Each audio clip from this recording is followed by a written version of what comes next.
Hey guys! It is Super Bowl Sunday, and admittedly, I'm not much of a football fan, even though the Super Bowl is happening here in Houston, and my city is crazy right now. So instead of joining in all that crazy football stuff, I'm going to make a video for you about disco dust because I just happen to be working on something with that today. It's almost Valentine's Day, and so everybody wants something that sparkles. I'm seeing a lot of sparkly sweets on my Instagram feed and Facebook, Pinterest, all over the place. But I just wanted to point something out to you really quick before we get started with these jewels. If you look at your disco dust bottle, this is right here. For decorative arts and crafts, non-toxic. Yes, it is non-toxic, but it is not intended to be eaten, okay? So when can we use disco dust? In my opinion, and from what I've gathered from other artists and the way that the rules are at competition, disco dust can be used on decorative pieces that can be removed from the cake. All right, it has to be something that you can take off the cake before cutting and serving. So a piece of fondant, a flower, a figure, something like that is fine, but we don't actually want the dust to be on the fondant surface that's our cake covering that we're going to cut, because we don't want our customers eating glitter. You can also use, I've been told, the microfine glitter from the craft store, but for me, this is what I use the majority of the time because it's easy to find in pretty much any color at my cake supply shop. I've seen some people lately using this to cover chocolate-covered strawberries, and they look really cool. They're really pretty, super sparkly and enticing, but it's guys, come on. We don't want to cover a chocolate strawberry in glitter. We don't want to eat glitter. Chocolate strawberries here in Texas, we're not actually allowed to make under Texas cottage law. But I do see people make them a lot and then cover them with this stuff, and it drives me nuts. You guys do what you want to do, but my opinion, please don't cover your chocolate strawberries in glitter.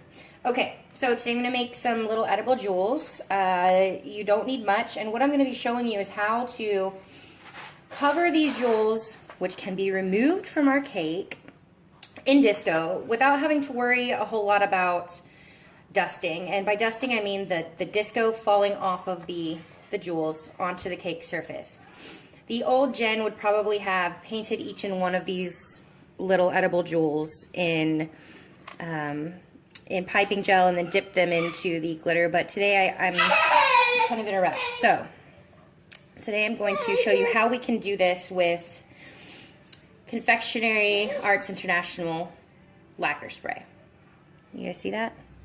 This stuff is great. It's a little bit pricey, but it lasts a long time.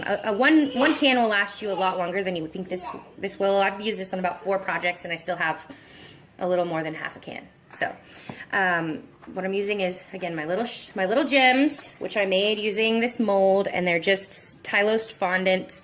I let them dry a couple days so that I could work with them without them changing shape and deforming. And then we have some just shortening. Got a piece of parchment paper here on a sheet pan. Definitely going to want to use parchment paper, and you'll see why here in a few minutes. What I'm going to do is take my favorite thing in the world, which is Crisco, and cover my parchment in a good layer. I want to kind of be able to see it because I'm going to use it to hold my little gems down to the paper without them blowing all over the place when I spray them with the edible lacquer. Okay, and I'm holding my parchment paper down to the sheet pan with some shortening too. Okay, so I have a good amount, a nice thick layer. Wash my hands off here. And what I'm going to do is just start sticking these gems on the paper, okay? And that shortening is gonna hopefully hold them down enough so that they don't blow. Now, I'm also gonna try to group these kind of close together. That way I don't have to shake this disco dust all over the place.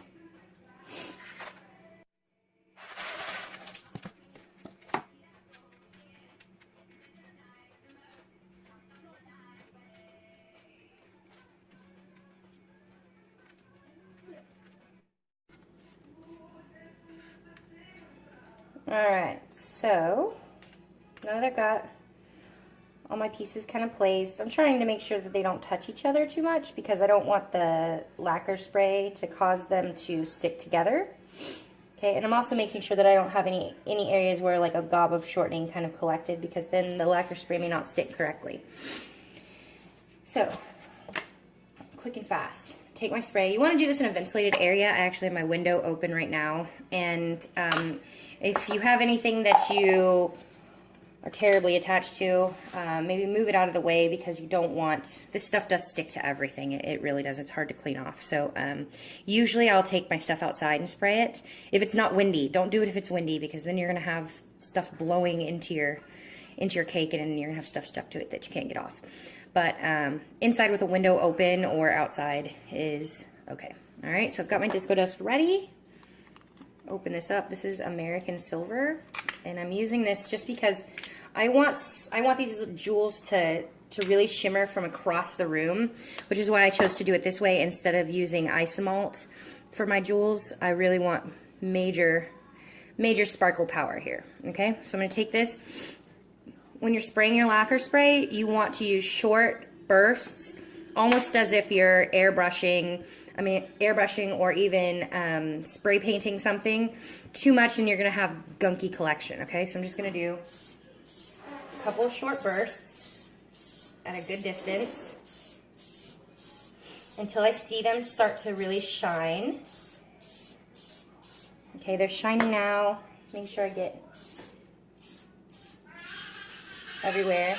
The stuff dries pretty quickly, so you do want to work fast, okay? And then I'm going to start dusting my disco.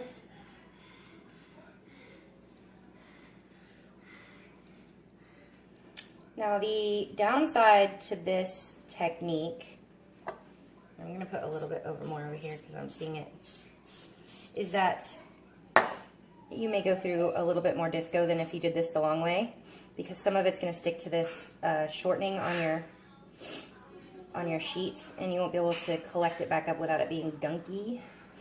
But if you're in a hurry, if you're in a rush, and you don't want to do it the long way, this is going to work great.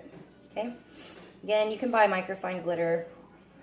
It's a little less expensive, and it works the same.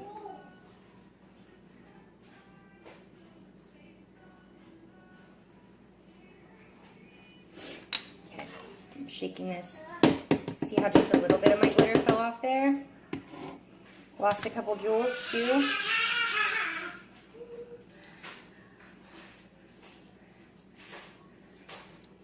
Go ahead and stick them back on.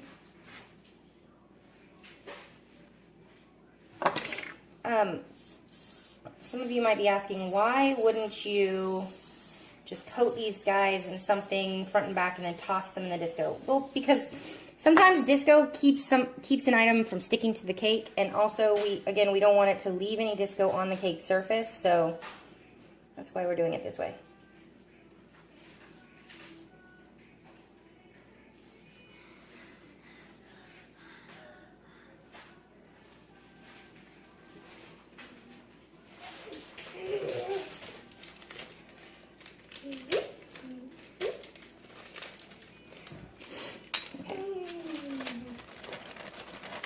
Shake this around just a little bit.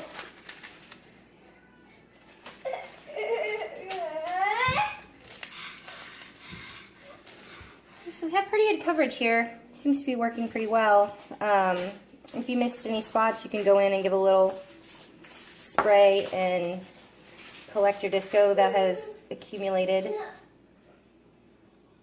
Do a little dust here. Those spots. Okay, and then once I take these off, once they dry, I'm going to take them off, put them back onto a board, cake round, whatever, and then we're going to spray them again to seal that disco onto the jewel. Alright, we'll be back for that. Alright, we're back. I just used my X-Acto to pick these guys up off of the parchment paper. put them back on a cake board, and you can see that they're super sparkly.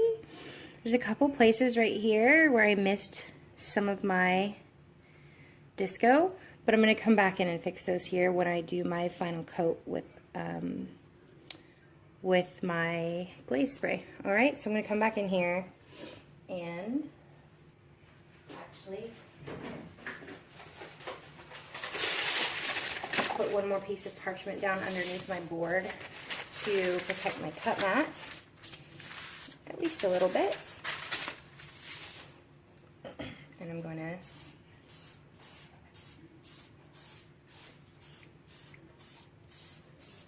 give my final spray to seal in all the glitter. Got my paper here that I used earlier. I'm just going to come back in and fix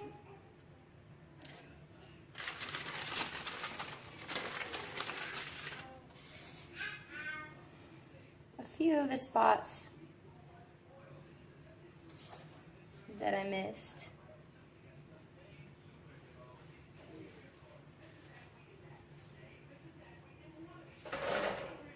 All right, so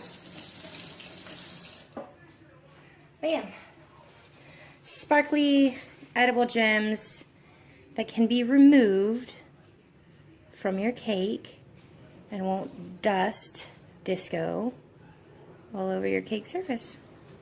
All right, thanks for watching.